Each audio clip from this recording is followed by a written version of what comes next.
청와대 앞에서는 50일째 한국기독교총연합회 한기총 회원들이 노숙 시위를 벌이고 있습니다.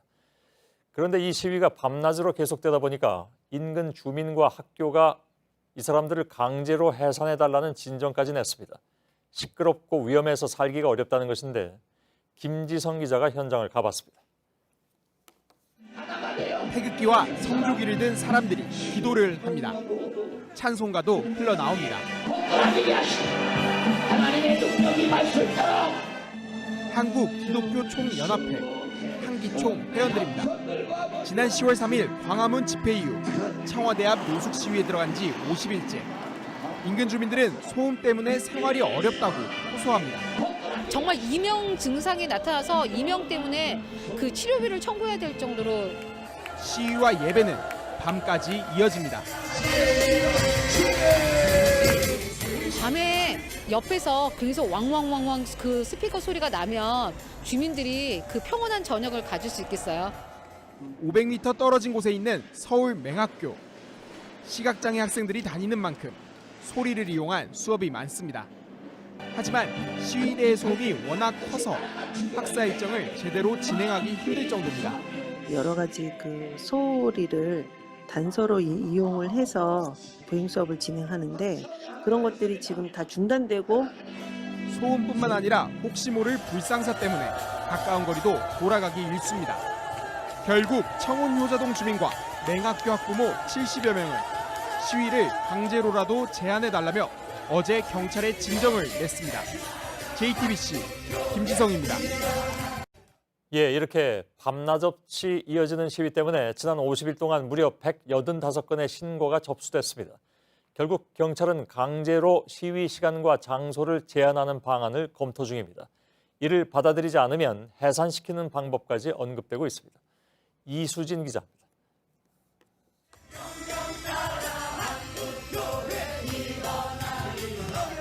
음악에 맞춰 춤을 추고 함성을 지릅니다. 큰 목소리로 기도를 합니다. 한기총의 저녁기도회는 오후 10시를 넘겨 계속되기도 합니다. 참다 못한 주민들이 지난 50일간 112에 신고한 건수는 185건, 하루 4건에 가깝습니다. 이 시위가 있기 전엔 신고가 아예 없거나 대규모 시위가 벌어진 날에만 간혹 접수되는 수준이었습니다. 신고는 저녁기도가 열리는 시간에 집중됐습니다. 이 때문에 경찰은 이 시위의 시간과 장소를 강제로 제한하는 방안을 검토하고 있습니다.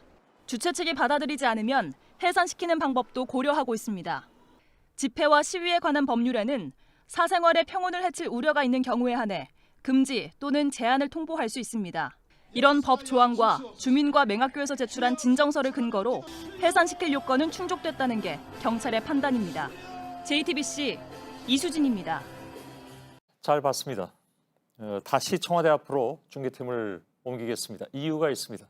여기도 철거하지 않으면 철거당할 위기에 처한 사람들이 있습니다. 청와대 앞에서 밤낮으로 이어지는 한기총의 시위, 이것 때문에 주민들이 불편을 호소한다는 내용을 지난주에 전해드렸죠. 경찰이 오후 6시 이후에는 시위를 못하도록 제한하겠다고 밝혔습니다. 이 대책은 당장 오늘부터인데 현장 상황이 어떤지 취재 기자를 연결하죠. 김지성 기자가 나가 있습니다. 자, 지금 8시 반이 다 돼가고 있고 통보된 시간으로부터 2시간 반 가까이 돼가고 있습니다. 여전히 시위대의 모습이 보이는군요. 네, 청와대 사랑채 앞에선 오늘로 54일째 한기총의 시위가 이어지고 있습니다. 지금 제 뒤로 보시는 것처럼 한기총 회원들이 차로 2개를 점거하고 계속 농성을 이어나가는 모습을 볼 수 있습니다. 방금 전 저녁 시간에는 주최 측이 저녁 식사를 나눠주는 모습도 볼 수 있었고요. 그리고 행사 차량과 천막도 계속 제자리를 지키고 있습니다.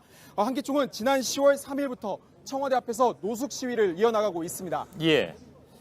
자, 저희가 분명히 이제 공로상인데 저렇게 긴 시간 동안 몇 달 동안 차지하고 있는 것이 이해하기 어렵다는 분들도 많이 계십니다. 지난주에 근처 주민들하고 맹학교 학부모들이 소음 때문에 탄원서를 제출했다는 보도를 전해드렸습니다. 경찰이 그래서 이제 대책을 내놓은 거잖아요? 네, 그렇습니다. 이곳에서 시위와 예배가 밤낮으로 이어지면서 인근 주민과 맹학교 학생들이 불편을 호소하고 있다는 내용 지난주에 전해드렸습니다. 특히 맹학교는 소리로 진행되는 수업이 많기 때문에 학사 일정에 차질이 생길 정도인데요. 이 신고 건수만 220여 건에 이릅니다. 탄원서를 받은 경찰이 오늘 대책을 발표했습니다. 일단 저녁 6시부터 다음날 오전 9시까지 야간 시위 자체를 금지하는 겁니다. 당장 오늘부터 적용되는데요. 하지만 보시다시피 지금 제 뒤로 한기총은 계속 시위를 이어나가고 있고 또 이렇게 큰 소리를 내는 앰프와 스피커도 제 뒤로 볼 수 있습니다. 예. 저녁 6시부터 금지한다고 했지만 여전히 자리들을 지키고 계신데 끝까지 해산하지 않으면 어떻게 됩니까? 강제 해산시키는 건가요? 네, 경찰은 직접적인 물리력은 행사하지 않지만 강제 해산을 하겠다고 밝혔습니다. 저녁 6시가 넘어서자 해산을 권고하는 방송이 흘러나왔는데요. 이 주민들의 진정 내용을 설명하면서 집으로 돌아갈 것을 권고했습니다. 참가자들이 쉽게 돌아가지 않자 내일 집회 제한이 풀리는 내일 오전 9시에 다시 돌아오라고 설득을 하기도 했습니다. 종로경찰서는 해산 명령을 수용하지 않으면 안 된다. 어떤 방식으로든 강제 해산시키겠다는 뜻을 밝혔습니다. 예. 자, 어떤 방식으로든 강제 해산시킨다. 그게 언제 그러겠다는 얘기입니까? 네, 당장 오늘 경찰이 한기총에 대해서 강제로 해산을 시킬지 단언하기는 어렵습니다. 다만 인근 주민들의 민원과 진정이 계속 제기가 되고 있기 때문에 이른 시일 내에 경찰이 강제 해산에 나설 가능성을 지금 배제할 수는 없습니다. 예. 그러면 한기총 쪽에서는 뭐라고 얘기를 합니까? 네, 저희 취재진은 한기총의 입장을 듣기 위해 한기총에 계속 연락을 시도했습니다. 하지만 JTBC 취재진임을 밝히자마자 바로 인터뷰를 거부를 했습니다. 낮에도 저희 취재진이 이곳을 찾았는데요. 저희를 향해 상당히 격앙된 반응을 보였습니다. 대신 이 한기총과 시위 문제를 계속 협의 중인 경찰 관계자는 저희 취재진에게 이 한기총이 경찰의 권고를 받아들일 가능성은 낮아 보인다 이렇게 전했습니다. 예. 근데 27일까지 일단 시위가 신고가 되어 있잖아요. 그러면 그 뒤에는 그럼 뭐 신고를 또 하고 시위 신고를 하고 계속 가겠다는 입장인가요? 뭔가요? 네, 한기총 시위는 이번 주 수요일에서 목요일로 넘어가는 자정까지 신고가 돼 있습니다. 경찰은 이들이 통보를 따르지 않을 경우에는 강제 조치도 검토하겠다고 밝힌 사항입니다. 예. 그러나 집회는 허가가 아닌 신고 사안이기 때문에 수요일 자정 이후에 한기총이 여기서 또 집회를 하겠다 이렇게 다시 신청해도 이를 막을 방법은 일단 없습니다. 예. 다만 그리고 이 강제 조치라는 것은 당장은 물리력을 사용하기보다는 일단 지금 계속 방송이 흘러나오고 있는데요. 이러한 해상 권고 방송을 계속하는 방향으로 이뤄질 것으로 보입니다. 알겠습니다. 한 가지만 더요. 아까 거기 시위하는 사람들이 굉장히 좀 격한 반응을 보였다고 하는데 YTN 취재진은 어저께 맞았습니까? 네. YTN 취재진에 대한 폭행은 어제 오후 8시에 일어났습니다. 한기총 집회에 참석한 40대와 50대 남성 2명이 YTN 취재진을 향해서 이 몸을 밀치고 또 카메라 장비를 파손한 건데요. 이 폭행을 저지른 이 한기총 참가자들은 경찰 수사에서 JTBC 취재진으로 오인해서 범행을 저질렀다고 진술했습니다. 경찰은 일단 계속 수사를 이어나간다는 방침입니다. 예. 맞은 것은 아니고 밀침을 당한 모양인데 하필 또 JTBC 취재진하고 혼동을 해서 그랬다고 하니까 뭐라고 말씀드려야 될지 모르겠습니다. 예, 김지성 기자 잘 들었습니다. 예, 자 청와대 앞으로 다시 가겠습니다. 경찰이 야간 시위를 하지 말라고 통보했지만 한기총은 어젯밤에도 시위를 강행했습니다. 비판이 일자 오늘 돌연 침묵 시위를 하겠다고 한기총 측이 밝혔지만 소음은 여전히 계속이 됐습니다. 시위 현장에 이수진 기자가 나가 있습니다. 연결하겠습니다. 자, 경찰이 야간 시위를 금지한 지 이틀째입니다. 오늘도 역시 현장에는 시위 참가자들이 보이는군요. 네, 그렇습니다. 오늘도 야간 시위는 계속되고 있습니다. 네, 저희는 시위대가 잘 보이는 쪽에 처음 위치를 잡았지만 중계가 시작되기 직전에 주최 측에서 물리적으로 취재진을 밀어내서 부득이하게 자리를 이곳으로 잡게 됐습니다. 네, 제 뒤로는 대형 스피커가 설치되어 있고 진행자는 마이크를 사용해서 시위를 이끌어가고 있습니다. 저녁 집회는 7시쯤 시작됐는데 진행자와 시위 참가자들이 큰 목소리로 기도를 하고 또 노래를 하고 그걸 또 유도하는 모습은 오늘도 이어졌습니다. 예. 필요 이상으로 시위 참가자들을 자극할 필요는 없기 때문에 저희들도 원래 이제 길 건너에 있었던 모양인데 다시 이쪽으로 건너와서 지금 여러분들께 전해드리고 있습니다.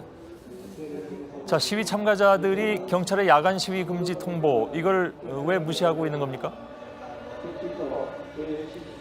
네, 시위 참가자들은 헌법에 아무런 문제가 되지 않는다고 주장하고 있습니다.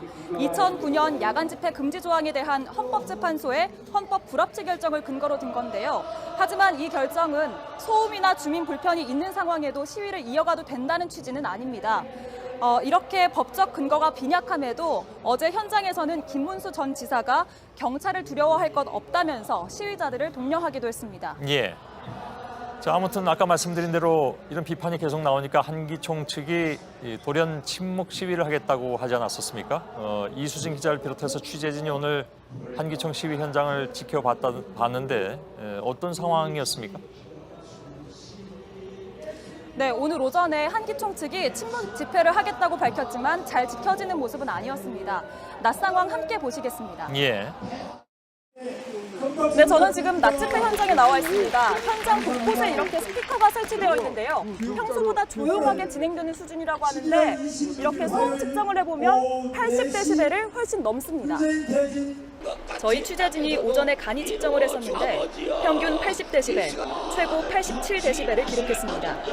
공사장 수준의 소음입니다. 시위 장소가 주거지라면 낮에도 65데시벨을 넘지 않도록 돼 있습니다. 주민 반발을 의식한 한기총 측이 확성기나 스피커를 이용하지 않고 침묵 집회를 하겠다고 밝혔지만 지켜지지 않은 겁니다. 시위는 55일째. 그동안 일주일에 최소 3-4번씩 소음 기준을 어긴 것으로 파악됐습니다. 다만 오늘은 한기총 측이 평소보다 스피커 음량을 줄이면서 소음의 영향이 주변 학교까지 미치지는 않은 것으로 보입니다. 경찰 관계자는 어제부터 오늘 낮까지 한기총 측이 소음을 위반한 건수는 없었다고 밝혔습니다. 예, 잘 봤습니다. 뭐 좀 줄었다고 합니다만 언제 다시 또 이게 소음이 커질지는 모르는 상황인 것 같고 지금 이수진 기자가 서 있는 곳 화면상으로 보기에 오른쪽은 경복궁입니다만 지금 시위대가 있는 그 왼쪽 바로 옆은 바로 주택가로 이어지기 때문에 그래서 더 민원들이 많이 나온 것 같습니다. 지금 한기총 시위 기간은 연말까지로 연장이 됐다면서요. 이건 신고만 하면 되는 거기 때문에 경찰이 앞으로 어떻게 대처를 하겠다는 겁니까? 네, 앵커께서 말씀하신 대로 어제 한기총 측이 또다시 시위 신고를 하면서 시위 기간이 일단 연말까지로 연장됐습니다. 집회 시위는 허가제가 아닌 신고제이기 때문에 경찰 입장에선 주최 측이 신고를 하면 받아들일 수밖에 없는 건데요. 다만 계속해서 이들이 야간 소음 기준을 어기면 절차에 따라서 현장에서 참가자나 관계자를 체포할 수 있다고 경찰 관계자는 설명했습니다. 예. 한 가지만 좀 질문을 하죠. 거기 보면 도로, 그러니까 자동차가 지나다니는 도로도 시위 현장으로 쓰고 있는 그런 상황입니다. 그거는 괜찮다고 합니까? 네, 이 도로는 지금 경찰 측에서 허가를 내준 것이기 때문에 예. 집회 장소의 문제는 아닙니다. 아, 그런가요? 예. 다른 시민단체들도 거기서 하고 있습니다. 그래서 예를 들면 여러 가지 좀 형평성에 문제가 있다고들 주장을 하는 것 같은데 특히 이제 황교안 대표 단식 문제도 있고 그 천막 문제요. 그럼 어떤 얘기입니까? 네, 현재 이곳 청와대 앞 근처에서는 전교조나 전공로 등 시민단체들도 장기간 농성을 하고 있습니다. 이들이 문제를 제기하는 것은 황교안 자유한국당 대표의 이른바 몽골 텐트인데요. 보안 문제 때문에 투명 천막을 그것도 멀리 떨어진 곳에 본인들은 설치를 했는데 황 대표 측은 이를 어기고 사랑채 앞에 자리를 잡았다는 주장입니다. 잠깐 들어보겠습니다. 예. 합리적 수준에서 해야지 청와대라는 특수한 공간에서 공간 근처에서 집회 시위를 할 때는 최소한의 지켜져야 할 좀 선들은 있죠. 예. 들었습니다. 네, 이런 가운데 경찰이 오늘 오전 전 목사가 대표로 있는 범토곤 사무실 중 한 곳을 압수수색을 했습니다. 지난달 3일 집회 때 폭력 등 불법 행위가 있었는데 이를 확인하기 위해서입니다. 경찰이 강제 수사를 통해서 전 목사에 대한 압박에 나선 것 아니냐는 해석도 나오고 있습니다. 예, 알겠습니다. 이수진 기자가 현장에서 전해드렸습니다.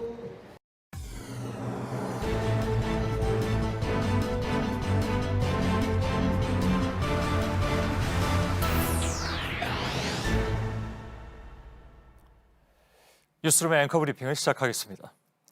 대규모의 총격전이 벌어진 그곳은 서울 시내 한복판이었습니다. 남북한 비밀 요원들은 핵무기를 뺏고 빼앗기면서 목숨을 건 추격전에 나섭니다. 드라마 아이리스의 결정적인 장면이었죠. 촬영된 곳은 광화문 광장 한복판이었습니다. 드라마 때문에 광장을 통제하다니. 더구나 2009년 그 당시에는 광장에서 시위를 하는 것조차 좀처럼 허용되지 않던 시기였습니다. 아이리스는 되는데 우리는 왜 안 되나? 시민들은 시위는 막으면서 드라마의 광장을 열어준 당국의 이중잣대에 문제를 제기했던 기억입니다. 그때를 생각한다면 오늘의 광장은 그야말로 열린 공간 그 자체입니다. 누군가의 표현대로 우리의 민주주의는 광장이라는 측면에서만 본다면 가히 최고 수준이라고 해도 과언이 아닐 정도죠. 광화문은 물론 검찰청과 여의도 그리고 청와대 앞까지 개방된 광장의 풍경은 달라진 세상을 실감하게 만듭니다. 치고 빠지는 수법으로 텐트를 설치해가면서 주목을 끌었던 이들을 시작으로 해서 주말에 대한문 인근은 차도까지 점거해가며 교통체증을 유발하는 시위대의 세상입니다. 아스팔트 거리 한복판에서는 밤을 지새우는 이른바 구국통성기도회가 열리고 태극기와 노숙 텐트는 물론이고 외국 악기인 부부젤라까지 동원돼서 인근 주민들의 일상을 방해하기에 이르렀습니다. 광장이란 누구에게나 열린 장소라고 하는데 민주사회 시민에게 광장이란 대체 무엇인가라는 매우 근본적인 질문이 다시 등장하게 되는 것이죠. 1년 전에 세상을 떠난 작가 최인훈, 그의 일생을 지배한 화두는 바로 광장이었습니다. 그의 작품 속 주인공 이명주는 남과 북 어디에서도 끝내 자신의 광장을 찾지 못하고 절망했습니다. 그리고 2019년 겨울의 광장, 모두에게 열려 있으나 그 열려 있음을 빌미로 해서 점유되어 버린 무법의 공간. 시민들의 공간을 점거한 그들이 목소리를 높이는 사이에 소설 광장의 이명주는 오늘도 어디에선가 진정한 민주주의의 광장을 찾아 헤매고 있을까? 오늘의 앵커 브리핑이었습니다. 경찰이 한기총 사무실을 압수수색했다는 소식을 이틀 전에 전해드렸습니다. JTBC 취재 결과 전광훈 목사 측근의 휴대전화에서 순국 결사대, 다시 말해서 시위를 하다가 청와대에 진입할 사람들의 명단이 나왔습니다. 전 목사는 내란 선동 혐의로 고발을 당한 상태입니다. 이수진 기자입니다. 10월 3일 날 4.19식 청와대를 진입하여 문재인을 끌어낼 생각입니다. 한기총 대표를 맡고 있는 전광훈 목사가 지난달 3일 광화문 집회를 준비하면서 이른바 순국결사대 앞에서 한 말입니다. 그다음에 이제 사다리 전법인데 사다리를 딱 놓고 버스 위로 올라가야 됩니다. 버스를 하여튼 뛰어넘어야 되니까. 순국결사대는 일주일 뒤 집회에서 실제로 청와대 진입을 시도했습니다. 이 과정에서 수십 명이 연행됐고 이를 저지하려던 경찰관이 다치기도 했습니다. 한기총의 내란 선동 혐의 등을 조사하고 있는 경찰은 지난 26일 사무실을 압수수색하는 과정에서 순국결사대 명단을 확보했습니다. 이를 바탕으로 폭력 집회를 누가 주도했는지, 고발된 것처럼 내란 선동이 있었는지를 조사하고 있습니다. 이에 대해 한기총 핵심 관계자는 전광훈 목사와 순국결사대는 관련이 없다고 주장했습니다. 문재인 대통령은 사실은 거기에 별 관련이 없어요. 그 집회에 관련된 내용은 내가 다 기획하고 내가 한 거지. 청와대 진입도 퍼포먼스였을 뿐이라고 말했습니다. 경찰은 순국결사대와 전광훈 목사가 연관돼 있는지를 들여다보고 있습니다. 고발을 당한 전광훈 목사는 경찰의 출석 요구에 4번째 불응한 상태입니다. JTBC 이수진입니다.